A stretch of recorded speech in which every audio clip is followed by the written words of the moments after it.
To the east corner of Norway lies the city of Bergen, a small city unlike any other.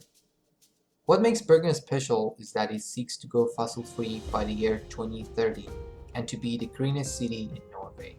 Despite wanting to go carbon-free, emissions have been increasing over the past few years. Part of the reason is the policies that look beneficial at first can sometimes be counterintuitive, meaning they can result in adverse, unintended consequences. For example, more urban growth can lead to more population density, which in turn causes more traffic and CO2 emissions. Likewise, economic growth can lead to more waste generation. So, in reality, despite wanting to go emission-free, the results have been different. This is why in planning, we need to look at the problem from a bird's eye view, look at the bigger picture. In this case, a fossil-free Bergen can be the result of more sustainable transportation, waste management, and energy use sectors, the interrelationships of which can be very complex.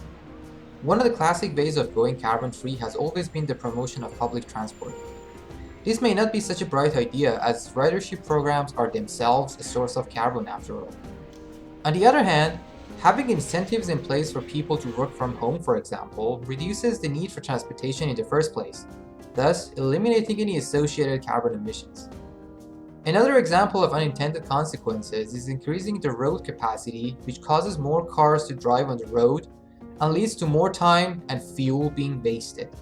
Having flexible working hours to help with congestion can be an easy remedy for this. In the waste generation sector, normally higher economic growth leads to more trash being left over. Now, add a little bit of education and awareness to the mix, and the habits of a more informed consumer leads to the purchase of more durable goods, which makes for a more specialized industry and lower leftovers. On the other hand, not all waste is necessarily disadvantageous. The energy from incinerating trash or the materials from recycling can be reused in industry to save precious natural resources. Urban development is analogous to more construction works, but each building is essentially a source of energy consumption. While having sustainable structures with better insulation that produce their own resources via solar panels and roof gardens is an option towards a no-fossil future, once again, the smartest course of action is to reduce the energy consumption by adjusting the lifestyle, one light bulb at a time.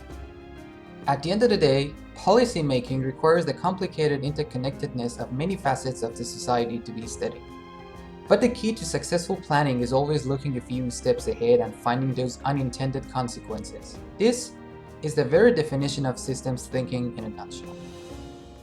Thank you for listening.